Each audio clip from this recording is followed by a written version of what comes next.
Pastor Eduardo Almeida, vem comigo na palavra. A palavra que cura, que salva, que liberta, que perdoa, que edifica, que levanta.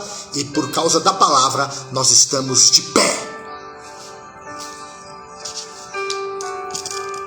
Dia 25 hoje, domingo. 25, domingo. 25 de 9 de 2022. Maravilhoso Deus, eterno Pai, Senhor, perdoa as nossas falhas, nossos pecados. Estamos aqui para ouvir a Tua palavra, estamos aqui para aprender, conheçamos e prossigamos em seguir ao Senhor. Nos capacita, nos ensina, meu Pai, nos ajuda, em nome do Senhor. Eu repreendo todo o mal, abra a porta da palavra em nome de Jesus. Abençoa essa leitura, o comentário, meu Pai.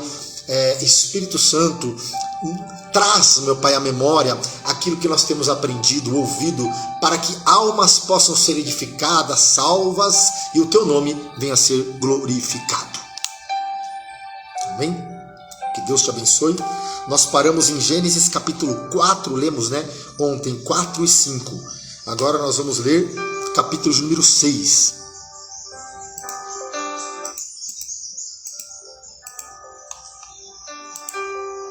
Capítulo de número 6, nós podemos ver que a terra estava corrompida. Nós podemos ver no capítulo 6, apostasia universal. Lemos Gênesis capítulo 1, Bereshit, o início, a primeira família, a primeira promessa de restauração, que é Cristo, proto-evangelho, Gênesis 3,15. Nós podemos ver no capítulo 1, Deus, Ele cria o primeiro, o segundo, o terceiro, o quarto dia e não precisou do homem, não precisa do homem para nada, não é verdade? Mas pela Tua graça, Ele nos dá este privilégio, esta oportunidade de participar na tua obra, nos usa. Então, primeiro, segundo, terceiro, quarto, quinto dia, Deus, Ele cria todas as coisas ali, Ele vai criando e o homem nem existia ainda. Olha só, nem existia. Quando Deus cria o homem ali, nós podemos ver, estraga aquilo que Deus fez, traz um problema por causa do pecado, porque Deus nos dotou de livre-arbítrio, capacidade de fazer escolhas, de escolher entre o bem e o mal. Nós estudamos isso, nós falamos sobre isso. Nós podemos ver o livre-arbítrio, é isso daí. Então Deus deu essa oportunidade, Deus deu alternativa de escolha, livre-arbítrio. Isto é escolha pessoal, livre-arbítrio, certo? E o homem escolheu pecar, o homem escolheu errar. O homem, e pecado significa errar o alvo, errar o objetivo. Mas graças a Deus, nesta tarde, nesse fim de tarde, o nosso alvo, o nosso objetivo, a nossa razão, a nossa base é Jesus Cristo de Nazaré. Por isso que o autor aos Hebreus, ele vai dizer, olhai, vamos ler? Vem comigo na palavra. Hebreus, capítulo de número 2. Hebreus diz assim: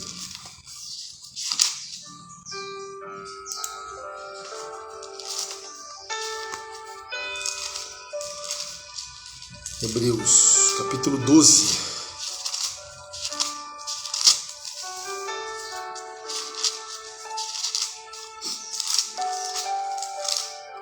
Portanto, nós também, pois que estamos rodeados de uma tão grandes nuvens de testemunhas, deixemos todo embaraço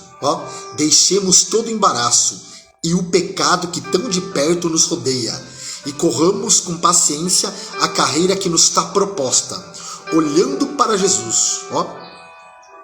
Então, o segredo para não errar o alvo, o segredo para não errar o objetivo, o segredo é continuar olhando para Jesus. Olha só, olhando para Jesus, o autor e consumador da fé, o qual pelo gozo que lhe estava proposto, suportou a cruz, desprezando a afronta, assentou-se à destra do trono de Deus. Então, olha só, lá de Gênesis, nós fizemos aqui uma comparação que pecado significa errar ao alvo. Então, para nós não errarmos ao alvo, não errarmos o objetivo, nós precisamos continuar olhando para Jesus, o que Adão não fez, né? Adão errou o alvo, errou o objetivo, a dar ouvido à mulher, a pecar voluntariamente.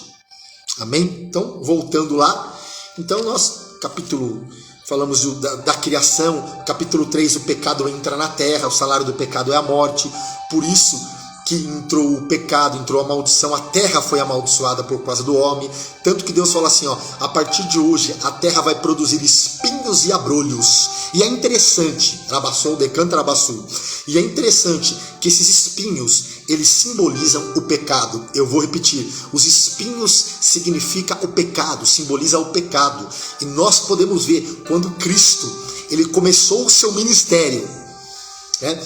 Ele nasce em Belém, ele volta, ele cresce em Nazaré, depois ele começa seu ministério com aproximadamente 30 anos, muda para Cafarnaum e vai para Jerusalém, porque uma cruz o esperava. E quando ele está rumo à cruz, ao Calvário, ao Monte Caveira, nós podemos observar que antes ali, os soldados romanos tecem uma coroa de espinho e cravam e colocam sobre a sua cabeça.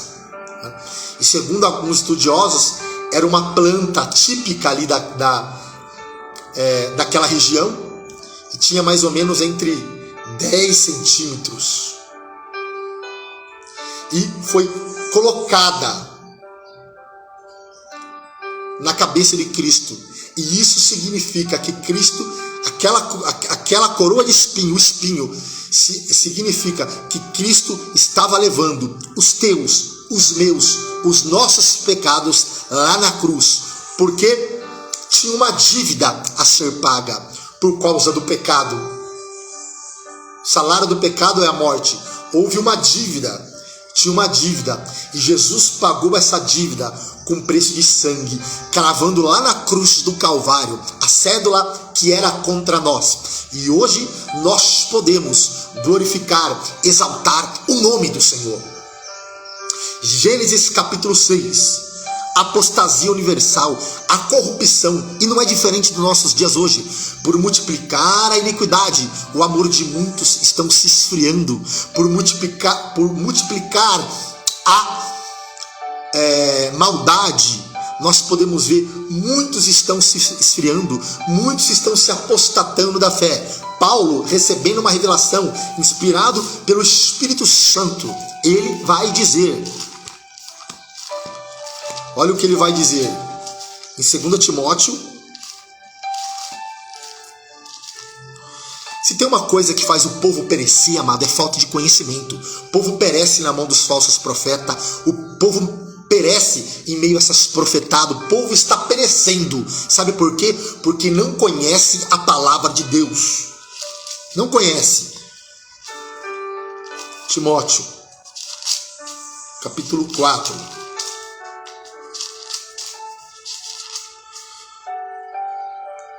Primeira Timóteo, então, se não é segunda, é primeiro. Mas o Espírito expressamente diz que nos últimos tempos haverá um grande avivamento. É claro, Deus ainda aviva a sua obra.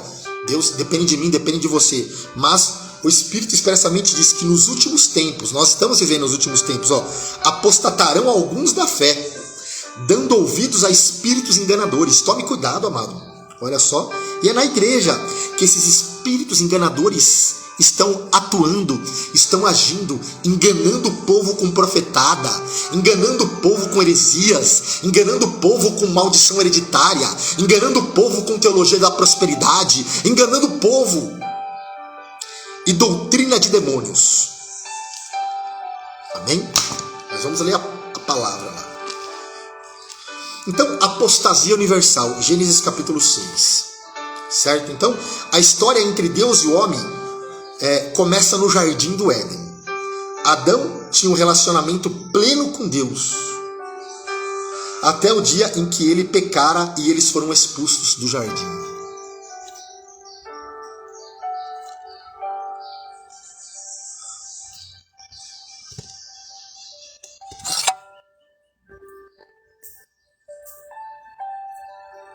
Glória a Deus.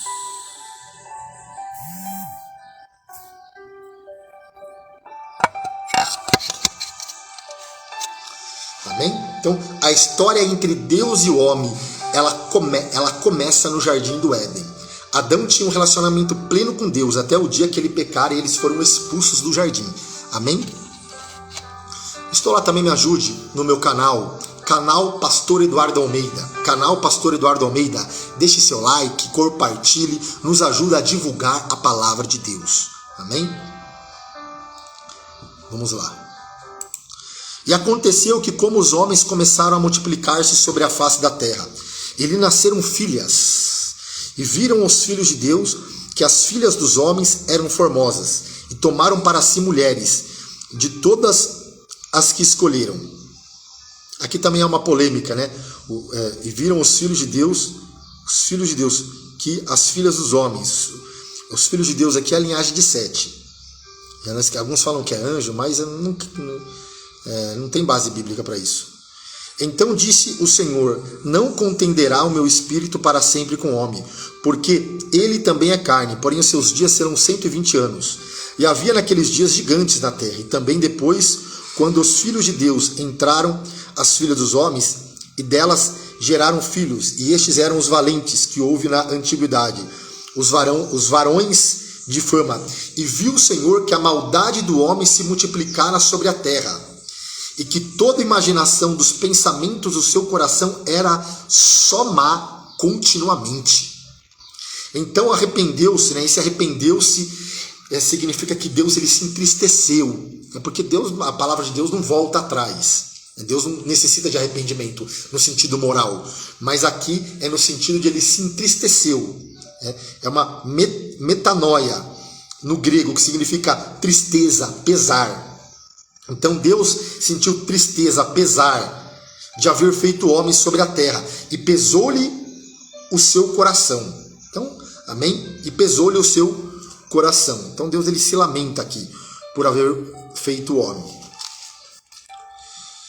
E disse o Senhor: destruirei sobre a face da terra o homem que criei, desde o homem até o animal, e até o réptil, e até a ave dos céus, porque me arrependo de o haver feito.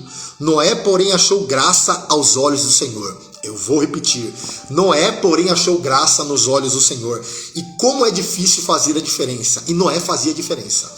Você está fazendo a diferença no teu trabalho? Você está fazendo a diferença no ambiente, né? No ambiente que você trabalha, no ambiente que você estuda? Nós estamos fazendo a diferença? Noé fazia a diferença. Por isso achou graça aos olhos do Senhor. Estas são as gerações de Noé. Noé era varão justo e reto em suas gerações. Noé andava com Deus.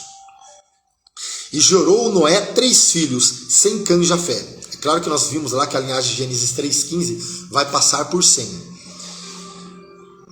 A terra, porém, estava corrompida diante da face de Deus. Encheu-se a terra de violência. Olha, a terra estava corrompida.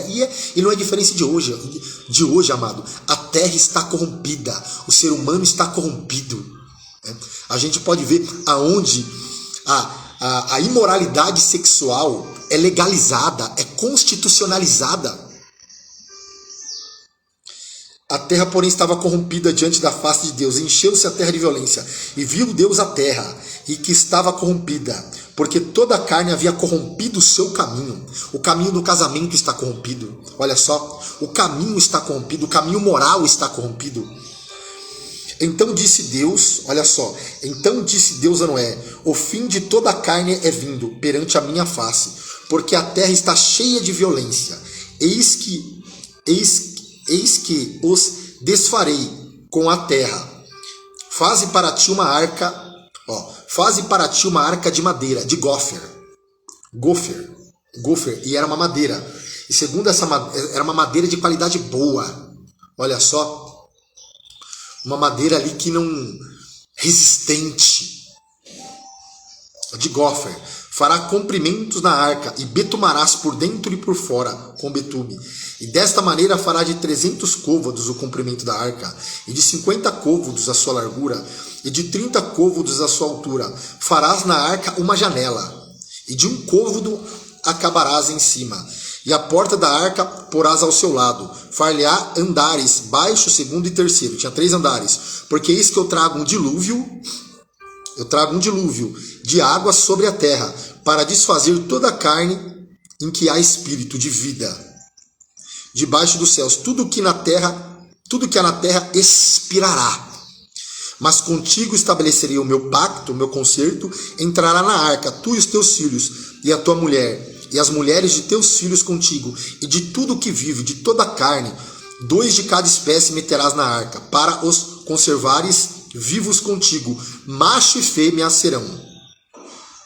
Das aves conforme a sua espécie, dos animais conforme a sua espécie, de todo réptil da terra conforme a sua espécie, 2 de cada espécie virão a ti, para o conservares em vida. E tu toma para ti de toda a comida que se come, e ajunta para ti, e te será para mantimento, para ti e para eles, para os animais. Assim fez Noé, conforme tudo que Deus lhe mandou, assim o fez.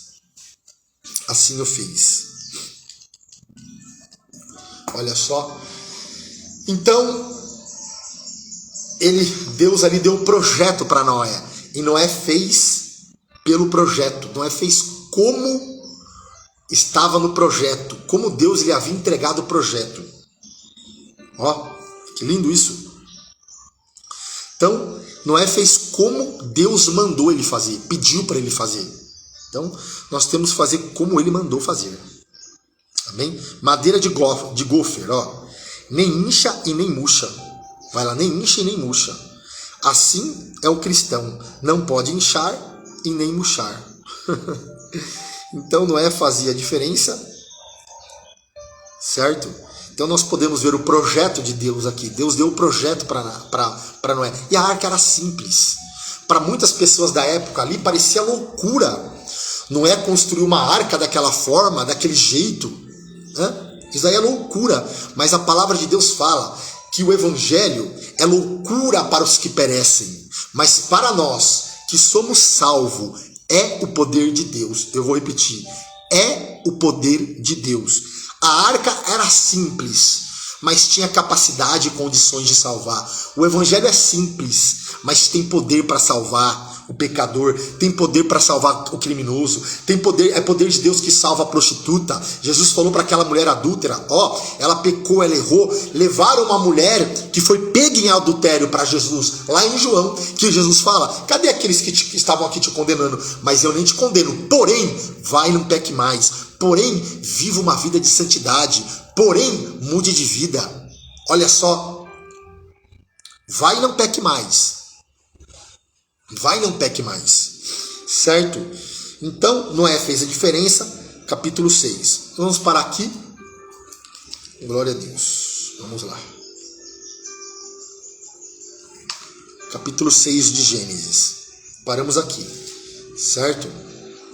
Então, fazendo uma recapitulação. Vamos dar um resumo aqui. Certo? Vamos lá.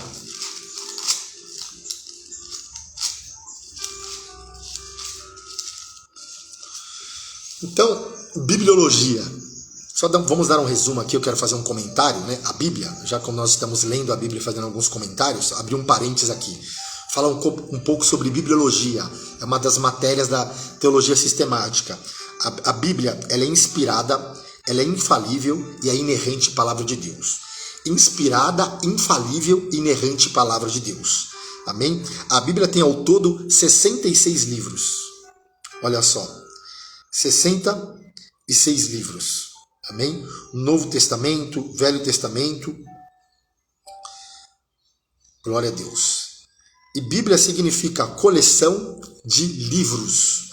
Significa coleção de livros. Tinha marcado algo aqui que depende da tradução, né, meus irmãos? As nossas traduções às vezes são um pouco limitadas, mas a Bíblia ela é inerrante e é a palavra de Deus. Ok?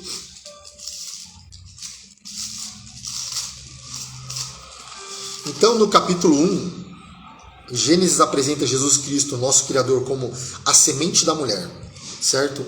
A semente da mulher. E é interessante, quando nós começamos a estudar a Bíblia, nós podemos ver de Gênesis, do capítulo 3 a Apocalipse 21, a Bíblia registra o conflito entre Deus e Satanás. Até o capítulo 20 ali, né? Até o capítulo 20. Porque no 21 já é... Porque no capítulo 20, Satanás já foi solto, que nós falamos de Gog e Magog, a última revolta, né? No capítulo 20. Satanás é amarrado por 1000 anos, tal, que... É isso. Então, do capítulo 3 ao capítulo 20, nós podemos ver a Bíblia registra o conflito entre Deus e Satanás. Então, nós podemos ver na Bíblia o conflito entre Deus e Satanás, o bem e o mal. Certo? O pecado e a justiça. E roga aos pecadores que se arrependam e confiem em Deus. Amém? Então, capítulo 1. Deus ele tira a terra do caos, correto? O Espírito Santo também está ativo na criação. E o Espírito Santo também, que está ativo na criação do mundo. Olha só que lindo isso. A Bíblia fala que ele pairava sobre a face das águas. É o Espírito Santo que convence o homem do pecado, da justiça e do juízo. Às vezes precisamos descansar o nosso coração e deixar o Espírito Santo fazer o trabalho do pairar nas nossas vidas, na minha, na sua vida. Amém? Então, capítulo 1, Deus cria a luz, firmamento, no segundo, terra, luzeiros, o homem foi criado no 6º dia, certo? Capítulo 2, nós podemos ver Deus formando o homem, Deus criando o homem, Deus criando a mulher. O homem é formado do barro, olha que interessante, o homem é formado do barro. Nós somos barro, mano.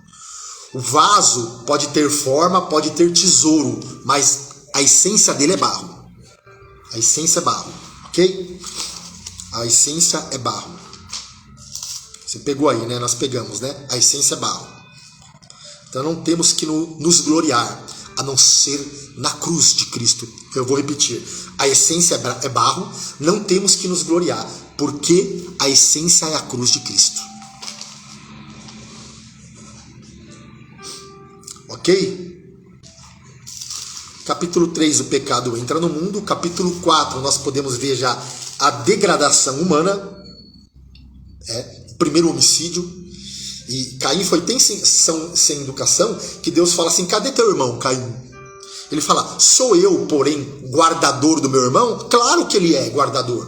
Claro que nós somos guardador, meus irmãos. Nós somos guardador sim dos nossos irmãos. Temos que guardar os nossos irmãos da fofoca. Temos que guardar os nossos irmãos da calúnia. Precisamos guardá-los. Mas ele pecou, errou, adulterou. Então, nós precisamos guardá-los e fazer com que eles se restaurem, voltem para a casa do Pai, que se arrependam, que se levantem. Eu quero abrir um parênteses aqui, você é guardador do teu irmão. Amém? Então nós temos que levar uma palavra de cura.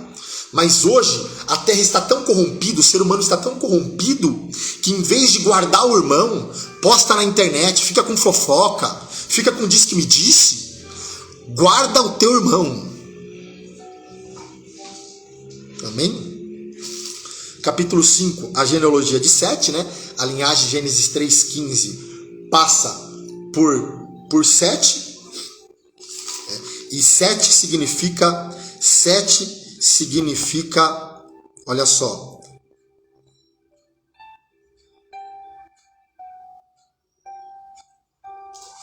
vai passar por 100 também, né? Vai passar por 100. Que não é a linhagem de Gênesis 3,15 passa por 7, passa por 100, e 100 significa nome, né? E é o nome que salva, é o nome que cura, é o nome que protege, é o nome. O segredo é o nome. O segredo é se relacionar com o nome. Amém? Capítulo 6, apostasia universal. Apostasia universal. Certo? Noé fez a diferença. Agora, então lemos só um capítulo, tá ótimo. Mateus agora. Mateus, nós paramos no capítulo de número, deixa eu ver aqui, estou marcando onde nós estamos parando, aqui, onde nós paramos, né? Não estamos parando não, Mateus 2, nós lemos Mateus 2, que lindo, que nós fala dos magos que saíram do Oriente, lugar longe, e foram adorar o menino. É menino, mas é rei, é menino, mas é salvador, é menino, mas é o Messias. É menino, nasceu na manjedoura, mas é salvador. Nasceu na manjedoura, mas é o salvador do mundo, criador do universo. E os magos, reconhecendo que ele é rei, que ele é o Messias, eles vão adorá-los. Certo?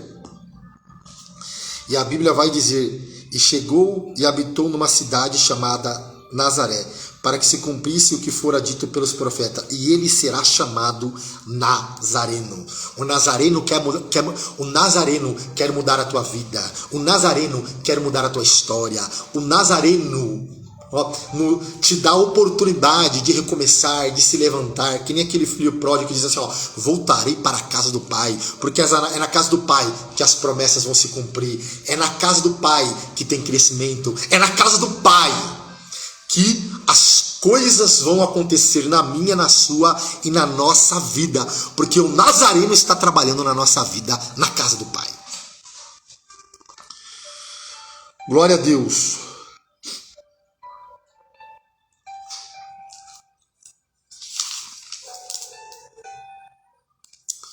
E eu coloquei aqui também um algo sobre que Deus também nos fez reis e sacerdotes, né? É uma metáfora para Deus.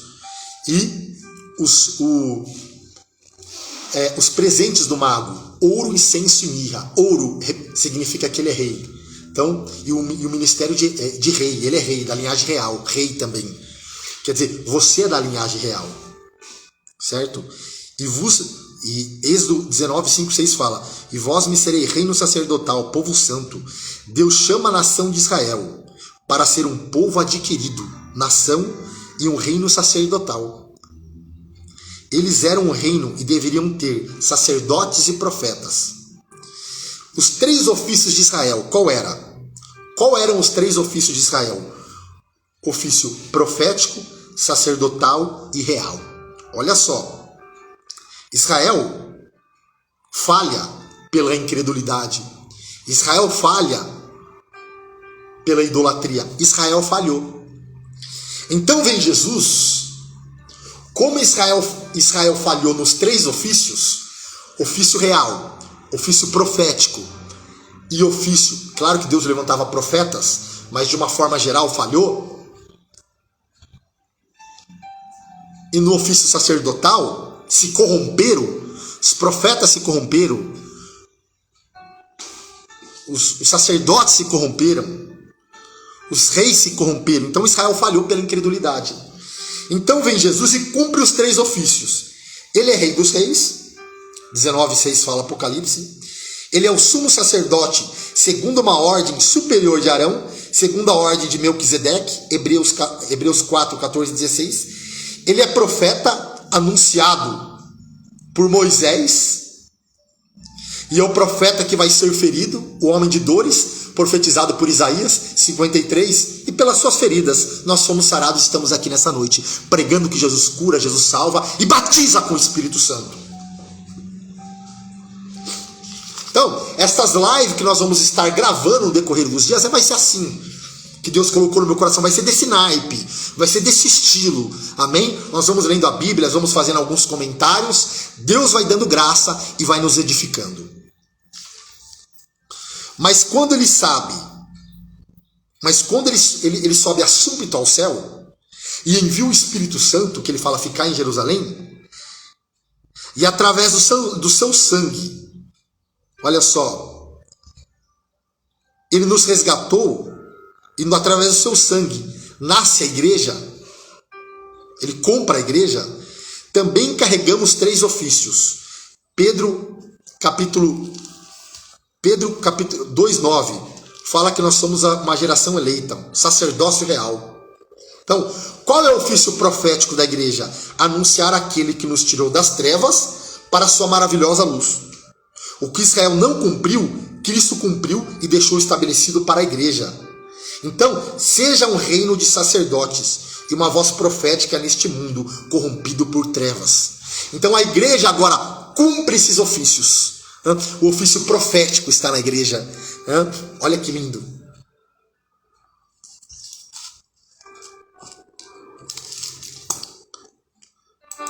Dá para adorar? Cadê os verdadeiros adoradores aí?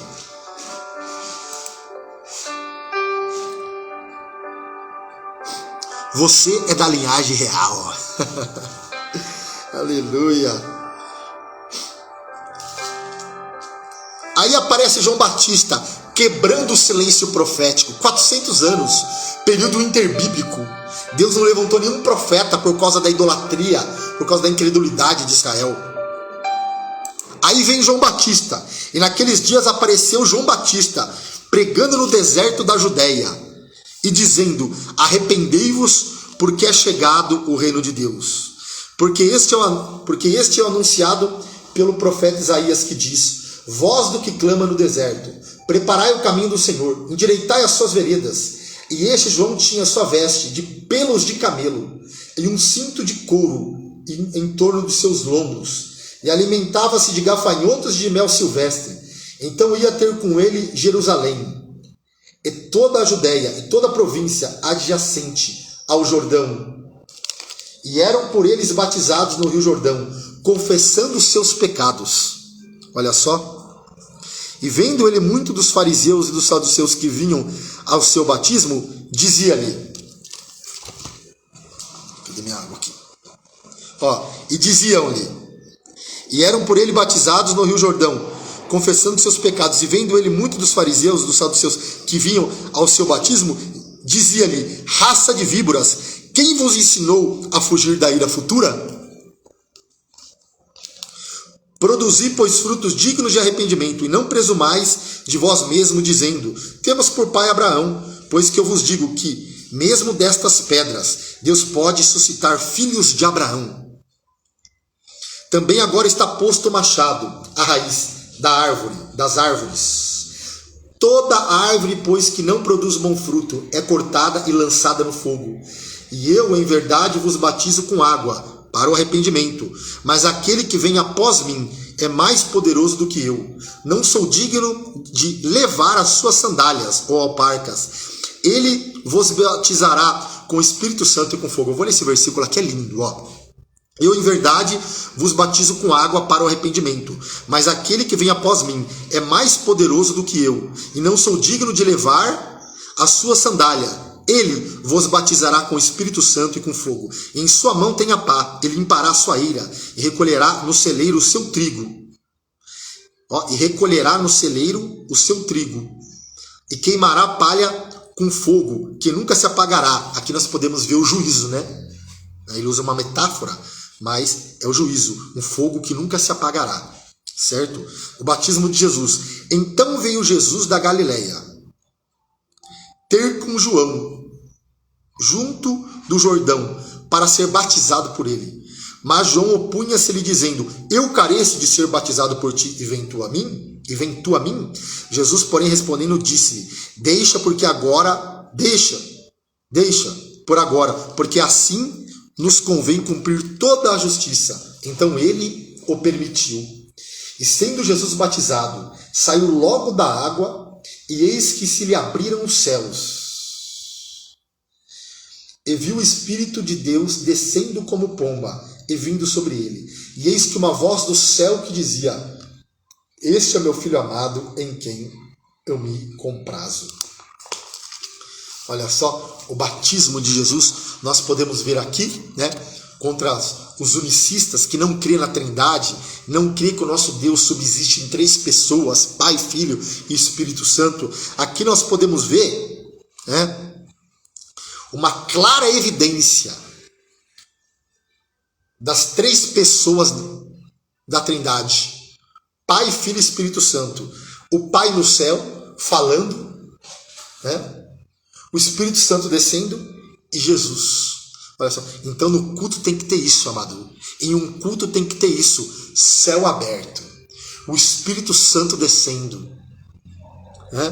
Batizando, renovando. O Espírito Santo e Deus falando. E a palavra de Deus. Então no culto tem que ter palavra, céu aberto e o Espírito Santo operando no meio da igreja. Amém? O Pai é Deus, o Filho é Deus e o Espírito Santo é Deus. Ok?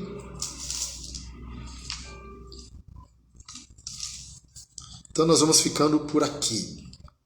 Eu vou até marcar aqui. Então nós lemos Gênesis capítulo 6 e nós lemos Mateus capítulo de número 3. Mateus 3. Amém? Ok? Ok. E ok. Leitura e comentário bíblico. Leitura e comentários e comentário. Leitura e comentário bíblico. Leitura, comentário, pregação. Amém? Então nós estamos fazendo estamos com esse projeto e vamos lendo. Amém? Quando até Deus vai dando graça e nós vamos aí fazendo a nossa parte para servir a Deus aquilo que Deus colocou em nosso coração. Certo? Então, nós estamos em Mateus, paramos aqui em Mateus capítulo 3, na próxima live nós continuamos em Mateus capítulo 4. Que Deus te abençoe em nome de Jesus. Vamos orar. Maravilhoso Deus, eterno Pai, Senhor, eu te agradeço por este momento. Continua abrindo a porta da palavra para nós, meu Pai, em nome do Senhor Jesus. Abençoa os internautas, continua abençoando essa plataforma, em nome do Senhor Jesus, meu Pai. Eu te agradeço, meu Pai, que o Senhor te abençoe e te guarde. Deus abençoe. Até a próxima.